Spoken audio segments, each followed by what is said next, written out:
What's up, faders? It's your boy Johnny here, and before we start the show, I would like to say that Got Faded Japan is changing.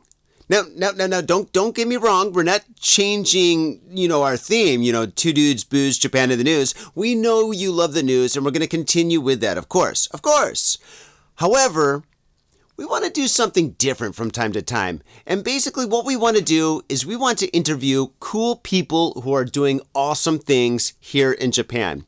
So if you or anybody you know is doing something really awesome in Japan, and maybe that's a hobby or a job or you're starting a company or whatever, contact Got Faded Japan at Instagram. Go to our Instagram and just send us a message, and we'd love to have you on the show because there's nothing more awesome than hanging out with cool people who are doing awesome things here in Japan. So yes, definitely contact us, and we'll definitely see you soon. All right, without further ado, enjoy the show. Got Faded Japan!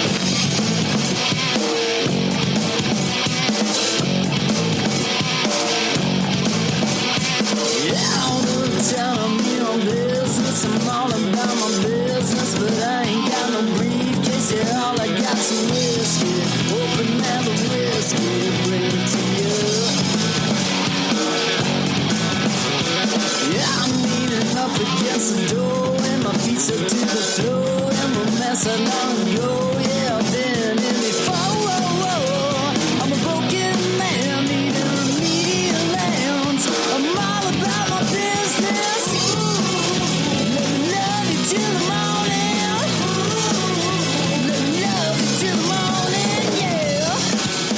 What's up, faders? Welcome to yet another action-packed episode of Got Faded Japan, and I am your host, Johnny. And as you fine folks know, Got Faded Japan is about two dudes, booze, Japan, and the news. And faders, in this action-packed episode, this very special action-packed episode, we do not disappoint. We've got two dudes, hey-o, we've got booze, hey-o, and we've got the news, hey-yo! And also, faders, this right here is a very special episode because A, it is Friday the 13th, B, we're doing it live, and C, we're here with the one and only, the front man, the backbone of one of my favorite bands here in Japan, Creep Down. Creep Down, we've got Scotty the man. Scotty, welcome to the show. Welcome. Just kidding. Scott's a little tired. I'm glad to be back. Oh, dude, well, kanpai, man. Kanpai. Kanpai. Cheers, man. Cheers. Glad to be back. It's been a while. It has been a while, man. It's been maybe about a year, maybe 10 months or so. But yes, the seed has been cold, and now it's not. And I went grocery shopping with Steven. It's your new name, Steve. Sorry, Scott. With Scott right before the show, and we got these. Talking about faded already. Right? A little bit. This white spot on me. Oh gosh, we're drinking. What are we drinking, Scott?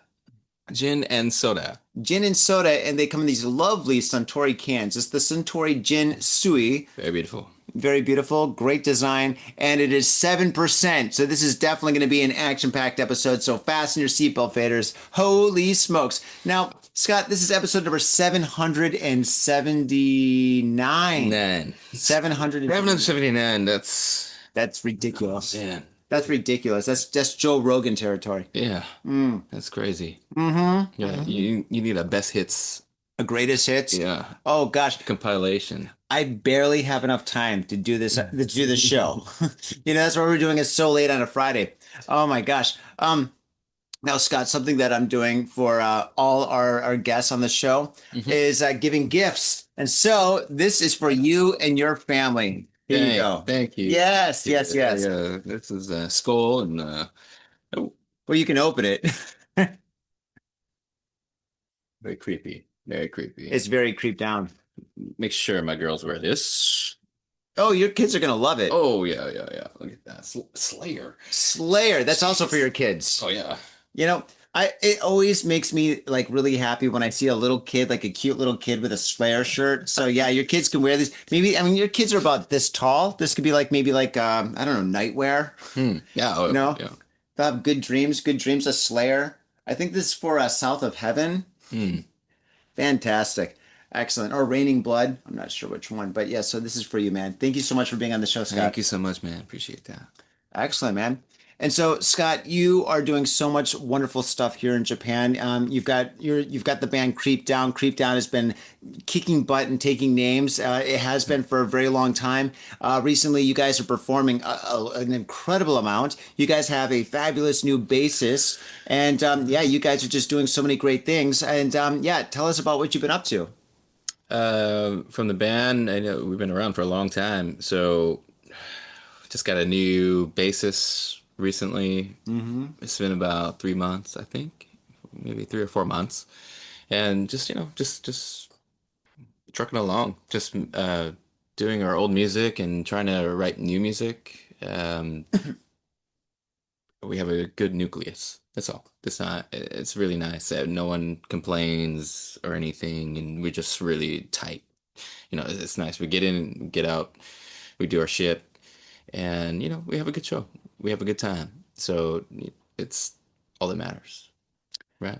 Yeah, 100%. And one thing that I really like about your band when you guys perform live is that you guys are very, very active. I mean, your bassist Peter he's getting out in the audience and he's running around and performing and just like he's putting on a show. So are you. You're jumping around and Been stuff. doing that for a long time. Yeah.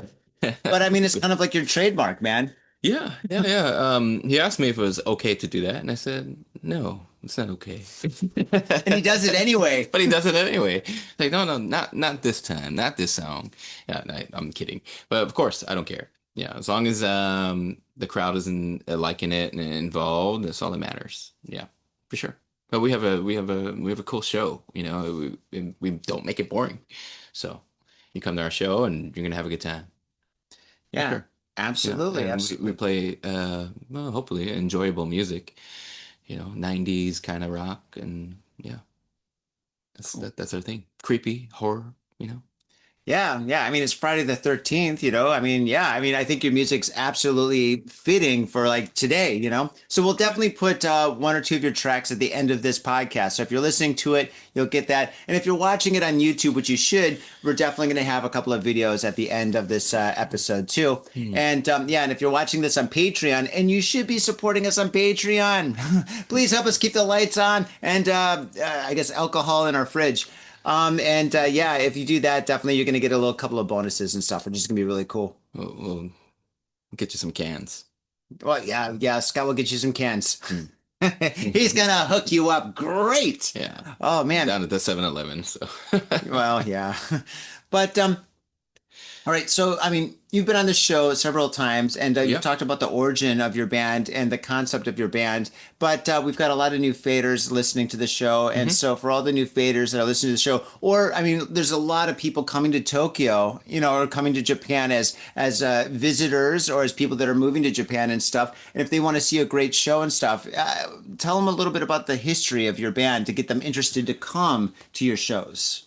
Well, we first started as a cover band, doing Stone Temple Pilot covers, as well as maybe Audio Slave and not Alice in Chains, probably Gin Blossoms or something stupid like that. But it just evolved into just music writing, into making music kind of similar to that. Mm-hmm. And I've been with my guitarist Jiro for probably over 8 years now, and we just never skip a beat. Like me and him are just really straight. We believe in the music, we believe in ourselves, and we believe what we're doing. And we never had any quarrels or anything like that. And it's just been so stable between me and him. But, there is turnaround with drummers and bassists and all that. So, I mean, it happens, but like the nucleus is Jiro and myself. So as long as we're, together writing music or, helping each other, then the band goes on. I mean, everyone else, is great. They really add flavor to it.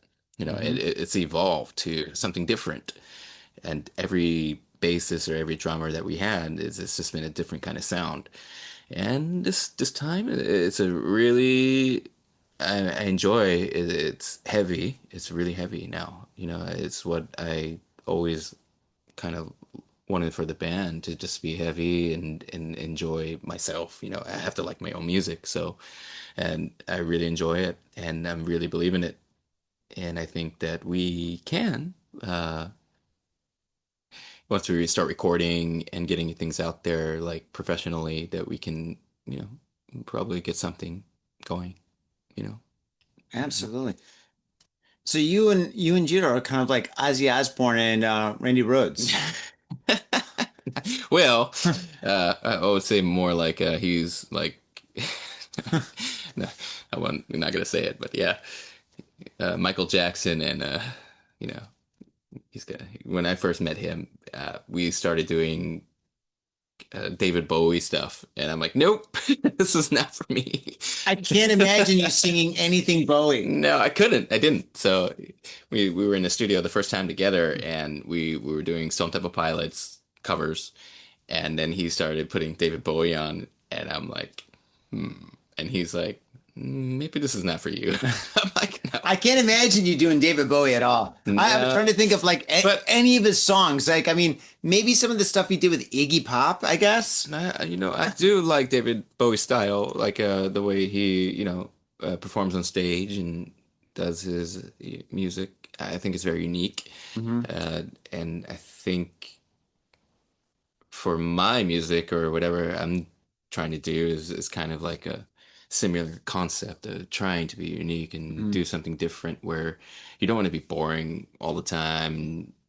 You're just singing and standing on stage, and you know you're just doing nothing. You know, it doesn't. You need to engage the crowd, Yeah. and you need to have people. You know, you need to force people like, hey, listen to this music, man. You're gonna like it, or something like that. I It's don't like kind of like Dee Snider from Twisted Sister. I mean, that guy, I mean, he would pretty much almost get to the point where he would fight with the audience. He's like, you guys came here. You paid money to come here. If you don't dance, get the hell out of here. You know, I mean, Dee Snider was very aggressive to his audience if they didn't like kind of like interact with him and stuff. You know, there's a documentary about Twisted Sister called We Are MF Twisted Sister, and it is an absolutely must see for anybody that's in a band. It's like a documentary of a band for people who are in bands at all different levels. Is probably one, not no, no, I'll put it out. That is probably one of the best like documentaries that I've ever seen about a band. But the thing is, it stops right at their peak, and it says there's more, but that's another story. And I'm like, oh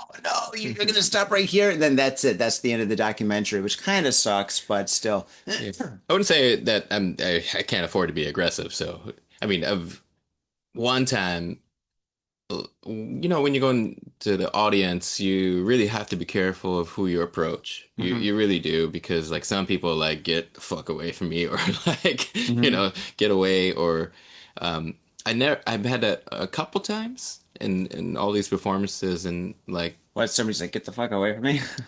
Like, actually, sorry. somebody wanted to fight me after the show, so let's just Are say you that. serious? Yeah. Where? Yeah. That was a long time ago in Heaven's Door. I wasn't being aggressive or anything like that.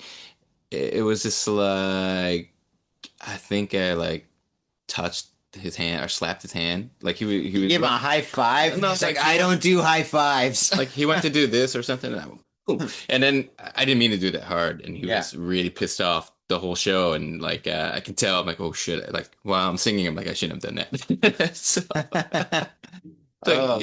you know, but I've been attacked on stage before. Yeah, I have. Wow. Yeah. It's kinda Remember, like, you had to choke somebody out for me. no, that's not true. Let's not talk about that. Yeah. No names, no names. Yeah. Last episode, I got faded Japan. See you guys. Oh, by the way, could you pass me another drink? I can do that. Absolutely. It's just so hot these days, and I Yeah. drink so quickly. It's gonna get hotter next week. Oh, 32 It's degrees. in the 90s. Uh, American system, sorry. Fahrenheit. Yeah, so 91 something Fahrenheit. But it's the humidity is what really sucks here. It does. It does suck. But no, you know, it's nothing like Arizona. But Arizona's not humid, is it? It's a desert. No, you can't go outside. It's like, Freaking travel. No, Oh. everything's air conditioned to air conditioned. You die. If you in Japan and did what you did in Arizona, you die. oh my gosh. So what did people just stay inside? I mean, play video games, hang out? Everything's air conditioned. I'm sorry, I'm from Arizona, by the way. So You just go from air condition to air condition to air condition. That's all you do. Really? Sometimes you're in the heat, but that heat is, fuck, man. You can cook on the street with that. Yeah, Wow. it's bad. Is it kind of like the Middle East where like people wake up really early to go outside and do all their errands? And then like once it gets really like kind of around like maybe 9, 10 o'clock in the morning when it Exactly. gets really, really hot, people just stay inside and they don't go on until like the sun goes down. Is it kind of like that? It is exactly like that. You work in the morning. I guess you work in the morning. Like if you're doing sports, they do night practices and or morning, and that's the coolest times of the day. It is a desert, so. Wow. Yeah. But during the day, like, yeah, man, it's brutal. It's brutal. It's brutal. Wow. Mm, Hmm. yeah, like What about, huh? you're from Michigan, so Oh yeah, well Michigan's hot and humid. Michigan's kind of like Japan, but it's like not as hot, not as humid, mm. you know? And the mosquitoes here are worse than the ones in Michigan. I thought the mosquitoes in Michigan were really bad until I came to Japan, and I'm just like, oh my God, they're like vampires with wings. But I guess vampires do have wings. I'm sorry, Yeah, but yeah.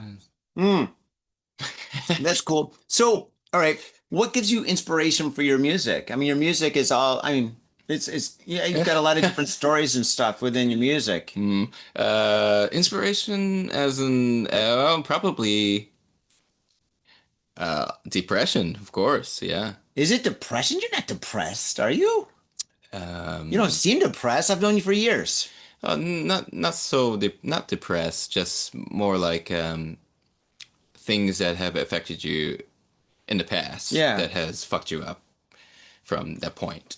Hmm. Uh, So human I experiences. don't want to get too personal, but yeah, it just from personal experience of people you loved or people you lost, and that's what kind of driven the Hmm. lyrics, I would say.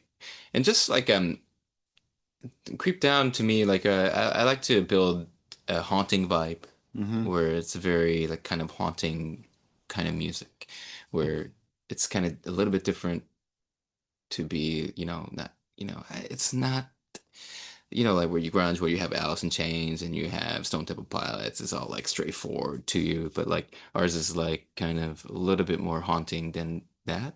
I don't know. I don't know. I just wanted to build that kind of vibe to the music, you know? Hmm. Whether, and sometimes you just like, you just write bullshit. You don't even think about anything. You just write anything and it just comes out. And then later you can say, oh, okay, this is what it means. So, Hmm. yeah, like one of the ones was On and On that took me 10 minutes. Just like, so it was Joe wrote a nice riff and the lyrics just like right away, bam, done in 10 minutes in the shower, just like that. And then that became one of our like beloved kind of songs. It's the one that everybody likes the most. Yeah, I know.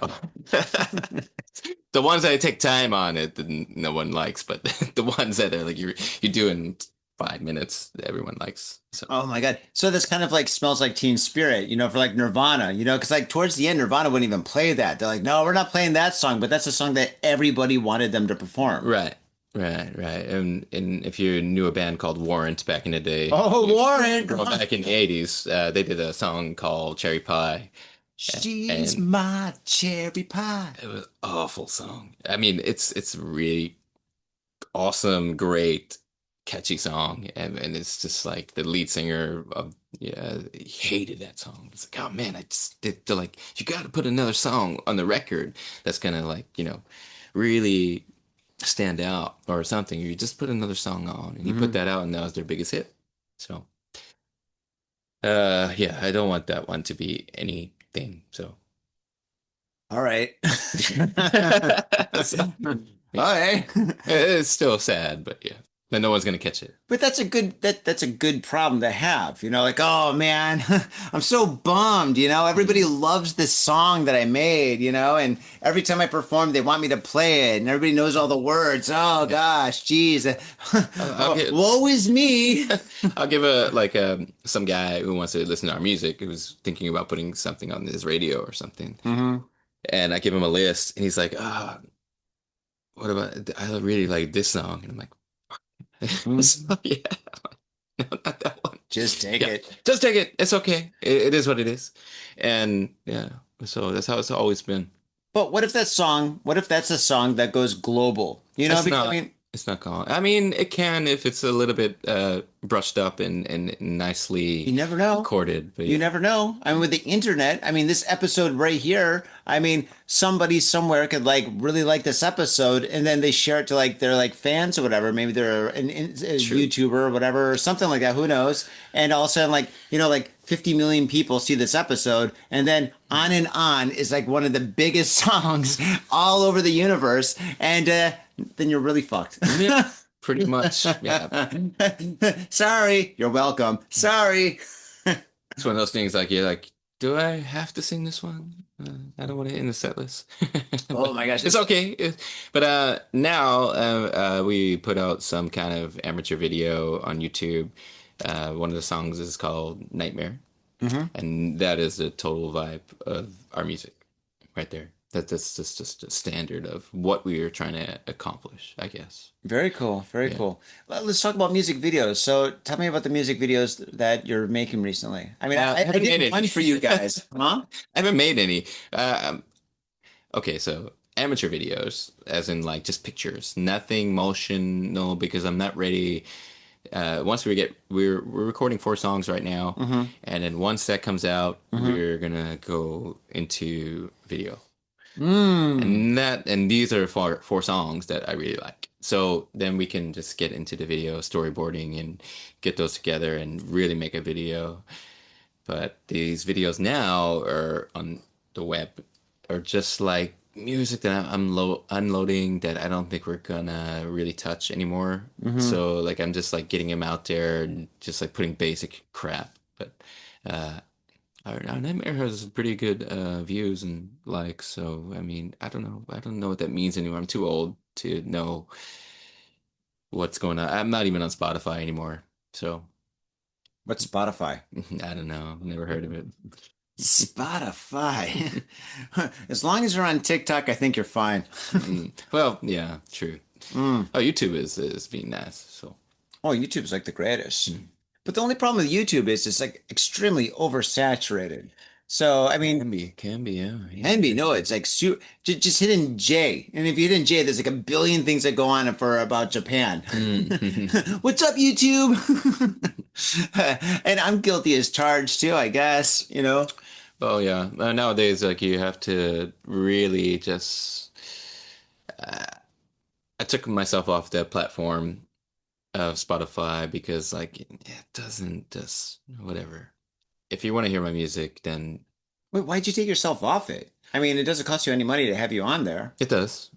Really? I mean, I think It's it free does. for me. Yeah. Yeah, this is on Spotify and it's just free. I might be doing it wrong, but like think I don't want so. it on there anyway. Really? It's just it's not like a protest or anything. It's more like hey, like if you want to listen to my music, come to my show and buy a CD. That's it. That's the only concept that I can come up with. You But need a marketing guy. You're a promotional guy, or you need. I you need a lot. guy. I need a lot of fucking things. You need a guy. I need a lot of fucking things. Yeah, you need a guy that just takes care of all this stuff. Exactly. And, Yeah. and then I can't do it by myself.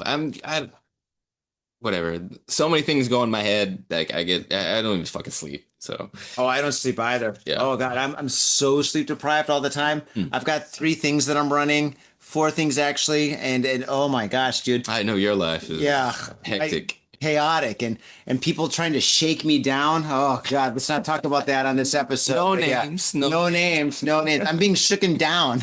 I'm being Yeah. threatened. Oh my God, yeah, that's a nightmare. But the more things you do, the bigger you get. The more let's just call them headaches you're gonna get. Well, I did kind of hire a couple of people that I trust doing the recordings and just like another party that's coming to our practices and recordings where Really? they can Good. listen and they can help out and they're actually doing the mixes and it's just something you need to do because you're a band of 4 and one or two in the band is going to be very passionate of going to the next level or Yeah. step. So, but you also need more parties to that. You really do. You need help. It's not, you can't do it by yourself or with two people. You need other people outside to help you with that stuff. You really do.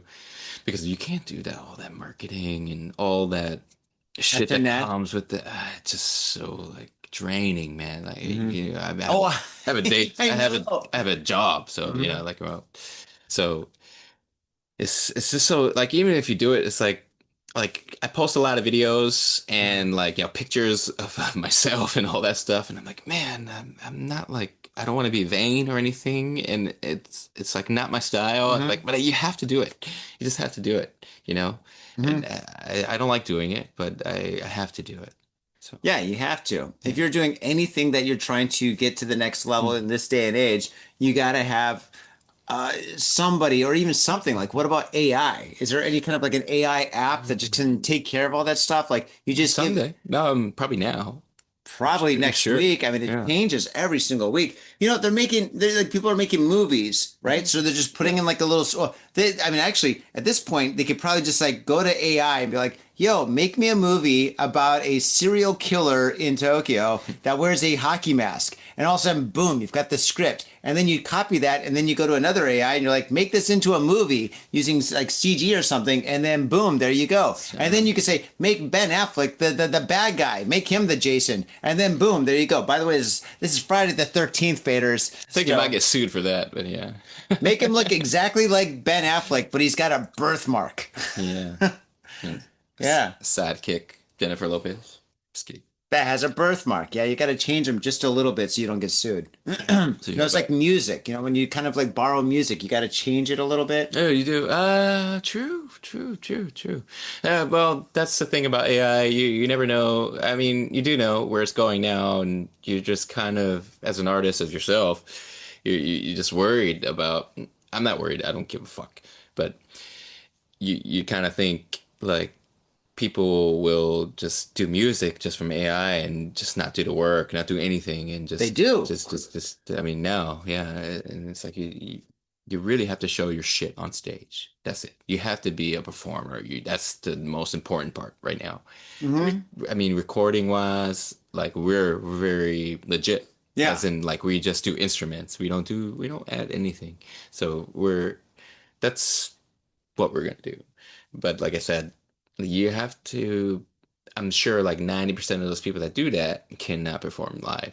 No way. No, Yeah, no, and then absolutely not. you have to learn that crowd and stage presence and all that stuff that really works well, that you can engage people who become either fans, friends, whatever. Yeah. So You know, that's it's really interesting that you say that because I think the future of like music is actual performance music because anybody these days can make music using AI. I mean, the intro of Got Faded Japan, the audio podcast is actually the Mutekis. There's a song called The Whiskey that they made. Yeah. And for YouTube, it's actually an AI song. Right, so it's like a 15-second AI song, right? Completely made up. I just did it for fun as a joke, and it turned out, and I was like, asshole. I'm just kidding. dude, it works. It's actually kind of good, kind of catchy. I dig it. But the thing is, it's just like when it comes to like the future of music, I think people are going to start going to concerts more because they're going to want to see live music, live performances. Well, we You know, hope that. No, I mean that's like the hope, but you can't really think of that. You can't really like put your cards into that. You just have to be yourself and do be what do you say? Fucking forgot English. Organic. You know, you just got to be organic. Oh, dude, I love organic. I mean, that's why I organize like so many music events and stuff.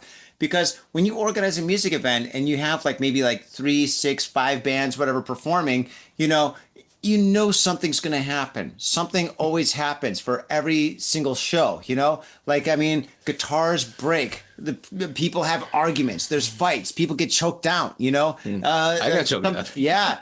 Well, you know, but yeah, sometimes you know, like an amp starts smoking or something, or somebody pulls a fire alarm or something, or like something crazy happens, and you're there and you experience that moment with a bunch of people that only happens once in the universe, right? And if you were there and you experienced it, you experienced magic, something that you can have in your memories forever. You know, Right. unless you drink too much. But yeah, so it's I completely fully love and believe the magic of concerts. And so like when you go to concerts and you see bands like yourself perform and just do an incredible job, even if like the performance is flawless, you just saw an amazing, flawless, beautiful like experience, you know? And that's really important, you know, because I mean, if you're only like, I mean, that's the one thing that is kind of weird about whatchamacallit, DJs these days. Like when I was young, when I was a DJ, and I'd see like professional DJs and stuff, you know, drum and bass DJs and techno DJs, you know, they would DJ and stuff, you know, but then and with records, but sometimes they would make a mistake, you know, where like the records would slip, or there's like kind of like a slight train wreck or something, and then all the other DJs or audio heads in the audience would be like, "Yo," you know, we'd hear them make a mistake, and that was awesome. That was great. That's how it is. Yeah, but these days DJs. They a lot of times they're checking their email and stuff. I mean, there's like so many videos of like DJs, you know, they're like going up there and they're dancing and stuff, whatever, and they're just touching knobs or whatever. And you're like, you know what? I DJ'd for 10 years, you know, almost 10 years. What was it, 10 years? I don't know. Who cares? But anyway, it's just like, you don't just touch a knob. You know, it's just like when you touch the knobs, either turn up the bass or turn down the bass, turn up the treble, turn down the treble or something. Or if you're scratching, you know, you're just like doing chirps or something, you know, it's just like, I mean, you're doing something. You gotta finesse it a little bit. They just touch it and then they go, yeah. And everyone's like, yay. And I'm watching the videos, or I'm at the club. I'm like, they're not doing anything. Yeah. Well, Oh yay! You know, could you imagine if Jiro goes on stage and he's playing the guitar, and then you look closely and there's no strings on his guitar? Well, I mean, dude, and people are like, yo, he's shredding. This is amazing. He's like going like this. He's got the guitar behind his head. He's like playing with his teeth or whatever. but he does do that. But He does not, do that, but for real. But yeah, he does it for real. But could you imagine if he did that? There's like no strings, but everyone's still like, yay! You'd be like, dude, what the fuck, you know? I'm pissing you off. But yeah, Like, of course. hey, I paid 3,500 yen just to see this, you know? And that's the whole point. When you pay money, you just gotta see people do their craft live. You Yes. just have to see that. And whatever, I'm okay with backtracking and all that stuff if you need it for your show because you don't have anybody and all that stuff. No, that's but that's totally fine. But I'm talking about like when you're using that for your whole show and you know, make it a lot of flack for that, saying that. But the experience is just being organic and doing music, fucking up and making mistakes and letting people into that world. And that's real music. Absolutely. I love that. I love the rawness. I love the mistakes. And you're going to make a lot. You are. Because I always forget some lyrics. Oh, don't pull a Vince Neil. Oh, no. I'm not that. Oh my, did you see that video where he's doing, what was it? Was it Wild Side? No, Kickstart My Heart? Yeah, it was Kickstart My Heart. And he's going, I I didn't even know what he's saying. So yeah, of course not. He just started humming the words. Well, I guess No one's like, yay. I think Google that. That is like the best video. Holy I God. think he knew the words, but his body just couldn't do it. So Do you think after that performance, he went to backstage and he's like, nailed it? yeah. Oh I God. don't think so. Like when you're on stage, you know when you fuck up and you don't. You know when you had a good performance and you know when you have a bad performance. I think. Well, when you watch the video and you're like, oh shit, I fucked up a note there, and no one's gonna notice that. So that I know. But yourself, you're really critical of yourself, of course. Yeah, you have to be. You want to be better for the next time. So yeah, and also for your music, you want to express it the way you want to. You don't want to express it like falsely. Absolutely. Now, I got a question regarding your music. Your music's kind of dark, and some of the messages are kind of like heavy. Do you ever get influenced by scary movies? Because I know you love horror movies. I love horror movies too. So are you ever influenced by a movie to make a song? Um, just trying to think of a song. Like No. The Lake? No, you're right. Okay, you know more than me. Dude, I'm a fan, dude. What are you talking about? I know your music. Actually, The River. The River is totally Sopranos. Um,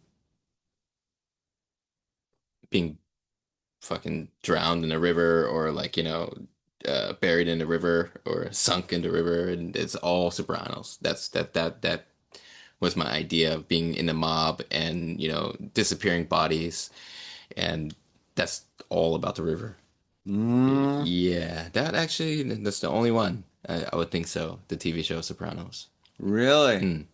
Mob. Wow. I'm all right. First off, I'm impressed. And also I'm a little shocked because I thought it was gonna be from Halloween or something. Halloween? The movie Halloween. That's Yeah, the original like psycho killer that was like stabbing people? Yeah. That's fucking old. Well, yeah, it's from like 1970. 79? Is it 79? 79? I think so. I don't know. Jamie Lee Curtis, she was like what, like 16 in that movie? Now she's like She's a baby. a million years old.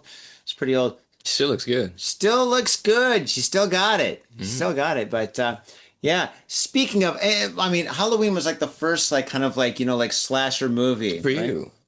No, I mean, it was like, I mean, first there was Halloween, then there was Friday the 13th. Did you know when Friday the 13th, the second one came out, people were like, oh, it's a ripoff of Halloween, I didn't know. Until they made like the next one, the next one, the next one, the next one, because Halloween, they made like maybe, I don't know, they're still making them, but they've made like maybe 5 or 6 of them. But Friday the 13th, I think just because of the whole hockey mask, it became so iconic that they just kind of like, they took the ball and they just went with it. Where people, they knew of Halloween, but Friday the 13th just became like the go-to thing. And then until like, of course, the Nightmare on Elm Street came out. That's but when, A Nightmare when on that Elm came out. Street, When that came out, that was like the biggest thing ever. Oh, A Nightmare on Elm Nightmare on Elm Street Street came out. Oh, yeah. So I mean, huge. God. Yeah, it gave Johnny Depp that was Johnny Depp's debut. I always remember that scene too. Well, when he's like listening to like the headphones, he's watching his TV in his bed, and all of a sudden, it goes, Engulfed by his fucking bed. And oh my God, blood yeah, spurts out. yeah, oh my gosh, yeah, that was a great murder scene. Yeah, that was one of the best. Yeah, Nightmare on Elm Street is one of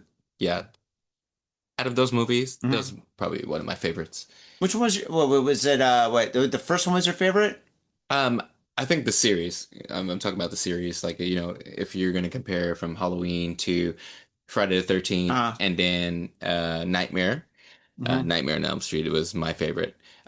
Particularly the Johnny Depp film. Was it the first one? That was the first one. Yeah, the first one. That was just that still gives me nightmares today. Really?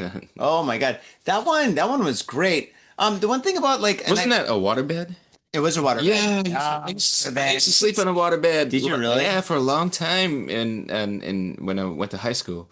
I've never slept in a waterbed. Yeah, it's and never mind. Oh, okay. That's an after the show thing. Okay. All right, cool. I'll ask you questions about that. But so all right, for me, A Nightmare on Elm Street was cool because Freddy actually talked, and he was funny, he was witty, he was creepy, right? But Michael Myers and Jason never talked. Never tell. They never talked. That's why Nightmare kind of took it over, because you have this clever villain that would just go around and kill you very creepily. Yeah, and then the way they died is, I mean, you think to yourself when you're, when back in the 80s, we used to watch horror when we were like fucking 6 years old. So yeah, that shit fucking traumatized us. Oh yeah. So yeah, that was horror. Yeah, it's fucking just.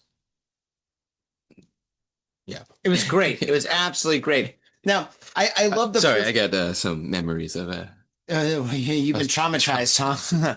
But for me, Nightmare on Elm Street, the first one was fantastic. I love that one. But the one that I loved after that one was the one where it was called the Dream Warriors. Oh, that was a good one. Dream Warriors is fantastic on so many different levels because, I mean, they had a punk rocker, they had like a little like a wizard geek or whatever, like a Dungeons and Dragons kind of kid or whatever. They had like a variety of different kids that somebody could relate to, like one of the characters, right? Yeah. And they're all like in this mental board, right? Which is also super creepy as well. And another thing that was really cool about Dream Warriors was that the soundtrack was done by the band Dokken, and they actually had a music video where Dokken had whatchamacallit music video and Freddie was in it and stuff. Do you remember the band Dokken? No. Oh my God, yeah, Dokken was like they were like horror. They were kind of like horror hair metal, I guess. They weren't horror hair metal, but they were hair metal that was like really dark. I mean, they were all like doing bad stuff, and they were like super skinny, and they're just like a mess, like a bad. They were bad news, but I mean, they had some really good tracks, some really good songs and stuff. And one of their songs, "Dream Warriors," was the theme song for A Nightmare on Elm Street Part 3, which is Dream Warriors and stuff. And that was awesome because when I was a little kid, I loved heavy metal. I've been listening to Iron Maiden since I was like fucking 6 years old, and so. So when I saw that, I was like, oh my God, it's my favorite movie. And that's another thing about, I don't know which one came first, but Friday the 13th Part 6, Alice Cooper did the soundtrack for that album. Oh, but he's back. He's the man behind the mask. You know that one song? No, but I'll say yes. Okay. Anyway, so Alice Cooper did the soundtrack for a Friday 13th Part 6. And that was, I think the title of that one was Jason Lives. And so that's... I remember Jason Lives. Yeah, because I mean, Part 5, Jason was dead. I mean, he was like super dead, right? He died in all of them. He pretty much dies in everyone. But the thing is, like, I mean, he was dead in Part 5, right? But in Part 6, these guys, these grave robbers, they go in and they're like, oh, I don't know why they're digging up Jason, but they do. Gotta have a story. Yeah, he had a shovel or something that was in Jason's body, and just by a fluke, like lightning struck that shovel and brought Jason back to life. And then, That's pretty cheesy. chaos ensues. And yeah, it was pretty crazy. But you got to make sense of making him alive again. Yeah. Oh my gosh. Oh, and I'll be honest, man. When I was a little kid, I loved hard rock, I loved heavy metal, but I also loved sexy girls. And I'll tell you what, and no, because in Who does it? Friday the 13th, oh yeah, that's true. But in Friday the 13th Part 6, the girls were just so beautiful. So I'm a little kid, I'm at my friend's house, watching, they're in their underwear running around. I'm like, oh my God, this is the best movie ever. Yeah. Oh my God, this is great. That was like a setup for twofer. Remember that word? Wait, 2-4-1? A twofer. What's a twofer? Where you kill two people in one shot. Oh, You don't remember that? No, but I mean, the first for twofer was in Friday the 13th Part 1. Then because Kevin Bacon was having sex with a girl, and then it wasn't Jason, it was Jason's mom in the first one, right? That was killing everybody. Yeah. So anyway, they were having sex or something, and then like I guess she was behind them, and she put like some kind of a spear or something, and they got stuck together. That's a twofer. That's a twofer? Yes. Was that the original twofer? Because I mean, the first Friday the 13th came out in like what? It must have been like, Kevin Bacon, I think that probably was his first film. Wouldn't that be crazy if Johnny Depp's first film was A Nightmare on Elm Street Part 1, but Kevin Bacon's first film was Friday the 13th Part 1? I don't know. Oh, did we just like put something together? I don't think it was the first film, but... yeah, Kevin Bacon's been around for ages. Well, he's been in Tremors too. This is way before Tremors. He was in Tremors 1. Yeah, he's actually doing a TV series. For Tremors? Yeah, you know what? That's so stupid. I read on the internet. Tremors 1 is great. Internet always has like all these like TV shows and movies coming up. I don't know what the fuck is real anymore. So like a Tremors TV show coming out, or Jason versus Batman. That's a cool concept, but that ain't happening. Batman would totally kill Jason. You think? Oh yeah. Absolutely, Batman's got like all these he's got like bat ropes and bat everything, and he's got like a shark spray and stuff. He's got everything. So yeah, Batman would totally kill Jason. There's no way Jason would survive versus Batman. Well, Jason never dies, so But Batman's a little bit human. Okay, well, Batman's greatest weapon is his brain. So Batman would figure out something. And Batman would probably take Jason, and then he'd wrap him up in some kind of a rope or something. Then he would take him to Antarctica and bury him. And then Jason would be frozen for 1,000 years, and then he would come back in the future and kill everybody. No, in 1,000 years, it's just Batman would be dead by then. No. Yeah. It would be Jason versus AI. because it'd be like all these like Terminator robots or oh my God, what if Jason is like the Jesus of the future? Because think about this, like, humans, what about is like, like in Terminator, where it's like the humans were fighting like the Terminators and stuff, and like we're like, oh my God, the Terminators are taking over, we're all gonna die and stuff, it's the future, this sucks. And all of a sudden Jason thaws out and he's like, all right, ha ha ha, and you can't kill him, and he starts killing all the machines. And so Jason saves everybody, and Jason becomes our Messiah. Am I going too deep? You're the one that bought these fucking 7% gin soda, motherfuckers. You got me wrapped. See, that's why I'm an artist. Anyway, I come up with Batman versus Jason, I'm in. I'll watch that movie. I'll download that. I'll pay for the download. Dude, I would watch that. Oh But everything's fake, so you never know. Like they always say something coming out. It never. I don't know what's real anymore. Well, with AI, you just make it up. Just be like, well, I bet that sounds like a great TV show. Why don't I just put that into AI and just make a whole series? Oh my God. Yeah, everything's fake. Nothing's real. I think I'm real. Yeah, maybe. I hope I'm real. Jeez. Oh my gosh. So, other movies, 80s, you were talking about music, Lost Boys. Oh God, Lost Boys were my all-time favorite movies. It's one of my favorites. Oh God, dude, that will always be one of the best films ever. Death by Stereo. Oh, dude, classic lines. Probably in that watched movie that too. movie about 50,000 times at least. And another thing about that movie that's so cool is that it kind of influences people to read comics. Comic books, which I think is super important. Yeah, read comic books, buy comic books, go to the stores, support your local comic book shop. Please do that. Inspired also a musician in there. Oh, the dude that's like playing the saxophone? Oh, that guy's actually pretty good. So yeah. Really? Yeah. In the streets. Oh God. He was buff, man. He had the fucking look. Yeah. Yeah. What happened to that guy? He's still alive. I've seen it. He's playing in Venice Beach. He's like, I know. he's got his hat on. All right. Yeah, I was that guy in that movie in the 80s. It's like the claim to fame. Hey, I write it or just write it. You do. I'm talking about the other musician in the band and in that fucking movie. Like Corey Feldman? Yeah. Oh, yeah. Actually, I respect Corey Feldman, man. Dude, do? because the thing is, the world laughs at him. Not the world. I mean, I think a lot of people have kind of like turned around and actually started respecting him. And actually, I respect him too, because the thing is, it's just like he came out and everyone's like, what the fuck? This guy's a joke. Dude, look at this guy, whatever. But he's so persistent and he just keeps on pushing and he just doesn't care what anybody says. He doesn't care what anybody thinks. He just keeps on making music and moving forward and playing shows and just making it and stuff, Mm-hmm. And I really respect that dedication because I always respect the underdog. My whole life, I've always been an underdog. I'm an underdog right now, right? So the thing is, it's just like when somebody's like, the whole world's against him, and he's like, fuck you, and he just keeps on doing what he believes in. Dude, that's punk rock in its purest form. Hey. Punk rock in its purest form is Corey Feldman, man. You Prove me wrong. Keep doing what you're doing, and you don't flinch, and just yeah. I mean, I respect that. Hey, you have to respect that. Yeah. Keep going and going and going. That's totally fine. Now, do I like the music?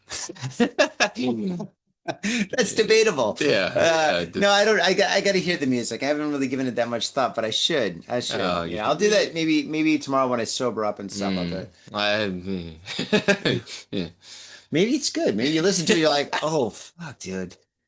Is it? Hey Corey, you want to do a duet?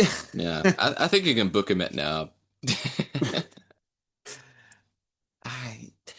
Just make sure I'm after that. We got a or mutual. before that motherfucker. No names or anything, but we got a mutual friend that worked with him. Mm-hmm. Yeah, you know that, right? Yeah. Yeah. Book me before him. I book you guys all the time. Okay, I need another one. Yeah. Hook me up. So before we did this show, we came up. Oh, jeez, Louis! This table's glass. Yeah. Do you know when I bought this? Oh, That was probably my fault. every time Scotty comes over, something gets spilt on my rug. This is fake Persian. Do you know this is fake Persian? Soda, man. It's fucking club soda. Will rub all that dirt stains out. Actually, to be honest, you're right. Actually, club soda is the way to clean. You just cleaned my rug. I did. A little bit of gin in it, but Oh my goodness. Oh my gosh. Oh, we're gonna get roaches. Oh. sorry. Oh man, I saw a roach outside. Oh my god, I saw a snake. Here? No, not here in Odaiba. Oh, Yeah, I was in Odaiba. I was, you know Odaiba. Odaiba's like a man-made island just south of Tokyo and stuff. that's where Godzilla comes out of the ocean, right? No, that's Kabukicho. No, Odaiba's got No, it's that not. Gundam robot, that No, big that's Gundam the robot. statue they have over there. He actually comes out in that bay. What? Yes. There's a statue of Godzilla that No, comes there's no out. statue. I mean, in the movies, he comes out of that. Oh, in the movies, yeah. I mean, that's very Dude, important. in the movies, Godzilla comes out everywhere in Tokyo. I mean, that was like the most famous. It's a famous area. Wait, in Shin Odaiba. Godzilla? In Shin Godzilla? Is that the movie? No, not that one. I mean, the old style. Oh, Yeah, really? the old movies. Like one, he was like he came out of the Odaiba. I don't know for sure the name, but in the bay there. Okay, all right. But wait, what's my Think. point? Well, anyway, I was walking in Odaiba and stuff, and there was like a snake. It must have been like about. It was so big. It was like this black snake. It was like black as sin, right? And it was like about. It must have been like 1.5 meters long. It was like wrapped around a tree. It was trying to like climb up the tree.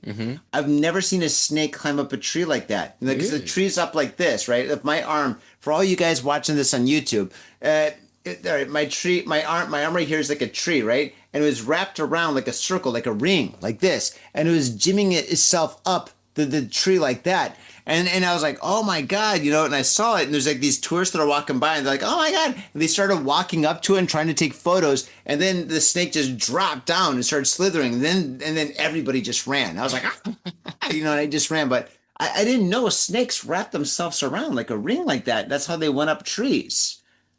I've never seen a snake go up a tree like that. And that was like the weirdest thing. But Yeah. that was Friday the 13th. that could be biblical. Wait, what would that mean though? Wait, am I cursed? That makes sense. Earthquake's coming or something. Oh God, don't say that, man. That was an earthquake today. I didn't feel the earthquake today. I've survived 2 big earthquakes, so Me too. yeah. Yep. Well, no, but I was in Tokyo when the 2011 one happened, and then when the one that happened 2 years ago, I was up in Niigata. I thought my wife's family's house, my wife's parents' house is gonna come down and crush us. Holy shit, dude! I've never seen a fucking flat screen TV bounce around like that, dude. It was the craziest thing. so- Pee-wee's house got like almost. Wait, is that a A 45-degree earthquake. angle? Yeah. Wow. He that was tell me about that. Poor Pee-wee. Oh my God. Sorry, Pee-wee. Sorry, Pee-wee. Lee. Yeah. Is he going by Lee now, or is it Pee-wee? I always call him Lee. I've been calling him Pee-wee for years. Sounds weird to say Pee-wee in front of his kid, so Really? yeah. Wait, you want to call him Dad? What's up, Dad? Hey, Dad. Yeah. Now Lee. Guess what? I'm adopted. He's like, this kid is like, what the fuck is Pee-wee? Yeah. Well, I've known his kid since he was born. Mm. I've known his kid before he was born. Right. Oh my goodness. Yeah. So anyway, scary movies. Friday 13th. Should we get into the news? Sure. Yeah. Okay. So what we got for news? So, Na na na. On and on. shut up. On and on. Okay, here we go. Boom. Okay, so all right, faders, what we're gonna do is we're gonna break into the news. So actually, all right. So what we have here on Got Faded Japan is we have a segment, or not a segment. Well, all right. So for Got Faded Japan, we've got episodes, and one episode will basically have like the news. Where basically I'm gonna have some coffee or some beers or something, and I'm gonna talk about the weekly news. And in other episodes, we're going to interview cool people, awesome people who are doing cool things in Japan. All right, and that's what we're doing today. Oh. But actually, we're gonna go. Yeah, I guess. Sorry. I guess so. I Kind don't of know. skipped an episode. No, but actually today we're going old school. We're putting them both together and stuff. So, God, are we really that drunk? I feel kind of drunk. I'm not drunk at all. Yeah. Really? You're not drunk? You can drive? I've got car keys over there. If you want to take me to like, I don't know, Sizzler, let's go to Sizzler. You want to go to Sizzler? Let's go to Sizzler. Just give me keys. Yeah. All right. Only drunk people say that they're not drunk. But I don't know if I can drive on the left, right? All right, I can drive on the left, dude, but not the right. Dude, that totally means that you're drunk. Okay. No, I mean I could drive on the left, but I don't think I could drive on the right. I just can't drive left. Okay, so I can drive left, but I can't turn right. I got a problem. I'm with talking my about the arm. whole fucking car is opposite. So Oh, that. yeah, Have you ever? Okay, so you're talking not about like turning. you can drive in America. I can't drive here. Okay, so you're talking about like the whole like setup of the car, right? Right. Okay, cool. So the thing is this though. It is tough. It is really tough. You got to change the way you think, you know? Imagine, all right, imagine when But you're a you gotta little be kid. right-brained or something. I don't know. Left-brained. It's weird. It's weird, but once you get kind of used to it, it's fine. Like I can drive like in America, I can drive in Japan. I cannot drive tonight. But you can drive in America. Yeah, I've got an American. Right. So Yeah. like in Japan, Kind if of you're drunk, yeah. if you're drunk, you can drive in America. Not that I'm promoting that shit. No, you can't drive drunk in America? No, I'm saying like, you know what I'm saying. No. I mean like, I'm not going to put that on the internet. no, Drunk- I'm drunk not is saying not no. good. I'm not saying that. I'm saying like if you could, like, hey, if I'm drunk, I can drive. I could probably make it home, but I can't make it home in Japan.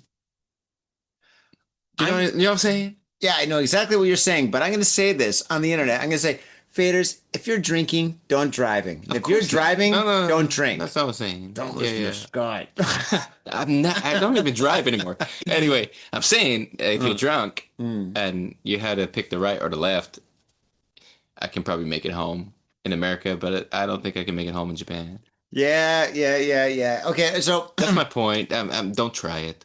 no, don't. Yeah, no. Alcohol and wheels are just no good. Yeah, not even skateboards or Yeah. roller skates or On something. bikes. No, I can't Bikes. do that. Oh, dude, you can't ride a bike. And all right, if you do get this. All right, they made this new law in Japan. So if you're riding a bicycle and if you have any alcohol in your system, like even a beer within the last like 3 hours, right? Really? You drink a beer and then 3 hours later you decide to ride your bike. There's still just enough alcohol in your system that like if the cops stop you and they do, I don't know if they do breathalyzers or something, or I don't know how I've never seen it, but I've read the news about it. But the thing is though, maximum you can get 3 years in prison, and I think it's a $10,000 fine. Holy Like it is super high. Like it is super high because I mean, there's been a lot of people that just got completely destroyed on their bicycles where they're Oh, drunk, they probably you know? like fuck people up. Oh no. People were like, I mean, they're drunk and they run in front of a semi and stuff. Or like there's been housewives with kids and whatever, and they got, you know. So the thing is just like it's just they had to pass a law, right? So the thing is just like, I mean, yeah, you can't have any alcohol in your system if you're gonna ride a bike. So and I think a lot of people, like especially a lot of people that are just like coming to Japan, like, oh, I can have a couple of drinks and stuff and ride my bicycle home. Yeah, maybe you can, but you should definitely not do that because I mean, if you're drinking and riding a bicycle, even if you're not even impaired, you know, still you've got that alcohol in your system. So you got to be strict. fucking careful because like that law is so strict. Like the maximum penalty is 3 years in prison, and I really don't think they're going to do that. They're going to enforce that unless like You're gonna pay a fine, I think. no, you'll definitely pay a fine. Definitely a fine. Minimum of like $3,000 to $5,000. Like Sanju Manyan or Goju Manyan or something. So like $3,000 to $5,000 done, right? And plus you're going to be in jail for a little bit of time and stuff, you know, but not prison unless like there's an actual injury or Unless you if kill there- somebody. or, Yeah. you know, maybe if you like hurt somebody's car and it's a nice car or something like that, and they press charges or some shit, then you can go to prison and stuff, you know. Have you ever crashed? My bike, yeah, many Like times. drunk or anything like that? No, not drunk, not drunk. No. You couldn't even had get on problems. your bike drunk. Well, before the law got passed, everybody used to have drinks and ride their bike home. Of course. But now with that law and stuff, yeah, dude, do not do that. Dude, fucking like, I mean, shit, dude. Like, I mean, a couple of ways for me not to drink is for me to ride my bicycle to a club. You know, if I'm going to go to a club or a venue, then I'm like, I don't want to drink tonight. I ride my bicycle there. And because if I ride my bicycle there, I'm like, got my bike, I can't drink, you know? And then I'm drinking like, what you call it, tea or water or whatever and stuff like that. So it's a good way to not drink, you know, because then, I'm like, boring. do I really want to go to prison for 3 years? Oh, nowadays, yeah. Oh no. God, no! And like, I've had people on this show that have gone to prison, and they told me about how real Japanese prison is. Yeah. Japanese prison is no joke. And I had one guy that was on the show. No names. I promise. But I mean, it's just on your show. he was on probably the promote your show. It's a long story. I'll tell you later. But anyway, the thing is, he went to prison in America, and then he got deported to Japan, and then he got into trouble here in Japan, and he went to prison in Japan. When I had him on the show, don't. And anyway, so don't. But the thing is, it's That's just surprising. like, yeah. Go Well, anyway, so I asked him. I was like, so which is worse, American prison or Japanese prison? And he said, oh God, Japanese prison, hands down. Why? Yeah. Because you got solitary confinement, you got like sleeping styles. It's like But I mean, if you have solitary, no one's trying to fuck you, so well, I didn't ask him about that. it's okay. I didn't bring that up and stuff. I thought that was a little too personal. I didn't know, and but the thing is, it's just like edit. Yeah. But the thing is, just like in American prison, like I mean, there's a lot of freedom. There's a lot of things you can do. There's a lot of programs and stuff. And once you're in Japanese prison, like you become kind you're of like a slave, a machine, or something. I've heard about it. Yeah, Yeah, You I mean, you work Google the rice fields basically. You're just fucking picking rice. A lot of it's factory Yeah, work. this is factory work. You're Back breaking. nothing. Then, You have solitary. Where you're on your knees. You like, don't eat. like- You barely eat. They Yeah. don't give you any food. well, that's jail. That's what happened to our mutual friend, kind of. Yes, Mr. M. And Call him that. he came back very fucking skinny. Yeah, Yeah, he it was- was scary. He was like, I mean, he's from Mexico, right? He's like kind of like, like a big guy and stuff, and then I saw him, guy. and dude, he was skinnier than me. Dude, he was Scary. skeletal. Yeah. I mean, he looked good. It's a great way. I mean, if you want to be If a you want to model, lose weight, you go to jail. if you want to lose weight, if you want to look like a model, I mean, to be honest, you looked really good. I was like, Mike, you look great. He's like, yeah, I just got out of jail. He was very fatigued and dying, so basically. Well, I mean, that's how models look. But the thing is, it's just like, yeah, I mean, going back to original point, if you're going to drink, don't drive. And if you're going to drive, No. don't drink, even on a bicycle. Don't Okay? break the Just law. don't do it. Don't break the law. Don't break the law, or you're going to wind up on Got Faded Japan. Speaking of, good segue, right?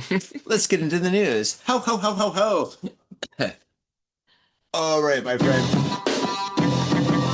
Yo, what's up, Faders? Got Faded Japan has got a new sponsor. Our new sponsor is Gamuso Bar, located in Asagaya, Tokyo.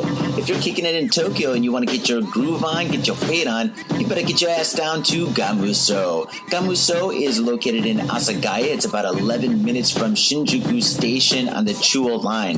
Gamuso has weekly bands, weekly performances. And hell, if you got your own event and you want to hold it at Gamuso, we'd love to host you. So contact Gamuso at www.gamuso.com. That's www.gamuso.com. That's right, Gamuso has not only beers in the bottle, but beers on tap. We've got every drink you want, so come on down to Gamuso. Gamuso, and if I'm working, tip me. Have your attention, please. Attention.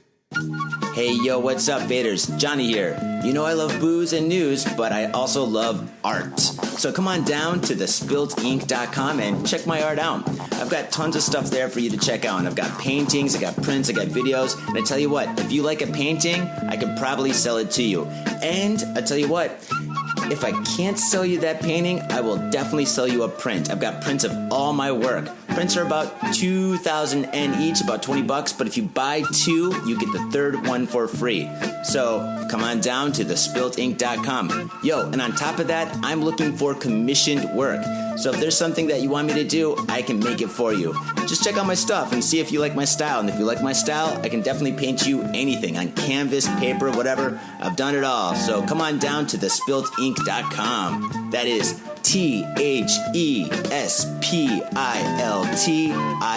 THESPILTINK.com. Thespiltinc.com. Proper. MITSUYA Liquors. Yo, what's up, faders? If you're in Asia, if you're in Japan, if you're in Tokyo, if you're in Asagaya, you better get down to MITSUYA Liquors.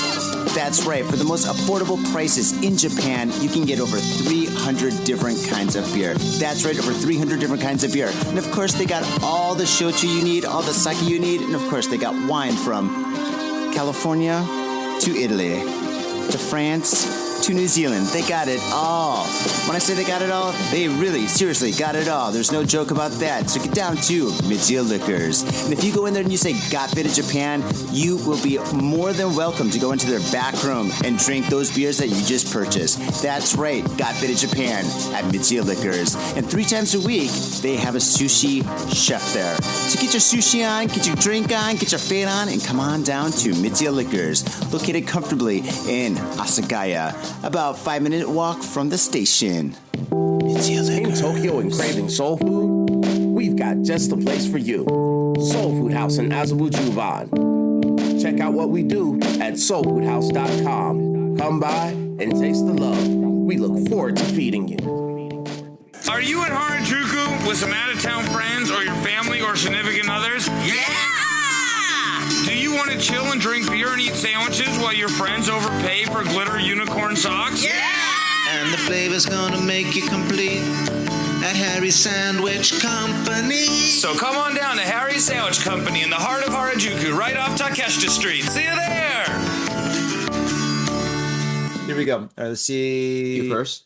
That's a lot of text. Well, let me see. We don't have to read everything. Congrats. No, let's read the small ones. Okay. Okay, I'll read this one.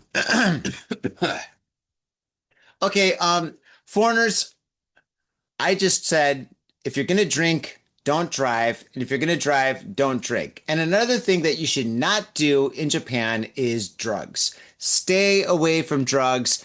Just say no. Okay? Just say no. It's not worth it. Because, I mean, if you get caught with anything, even like the littlest of the littlest, you go to prison for a very, very, very long time. And then they deport you, right? After you spent years and years and years and years and years in Japan, then you leave, right?